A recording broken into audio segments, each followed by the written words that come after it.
لا تأيس، لا تأيس، دائما دائما خلي عندك أمل بالله في كل شيء، أبد لا تأيس.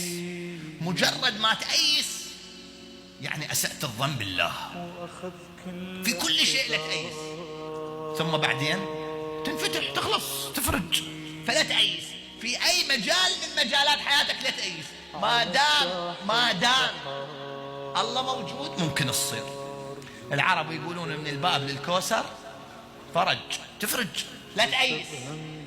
وقد يجمع الله الشتيتين بعدما يظنان كل الظن ألا تلاقي. يتصورون بعد ما تصير ثم تصير. فلا تأيس. عندك مئات الذنوب، لا تأيس. عندك آلاف المعاصي وتريد ترجع لله، لا تأيس.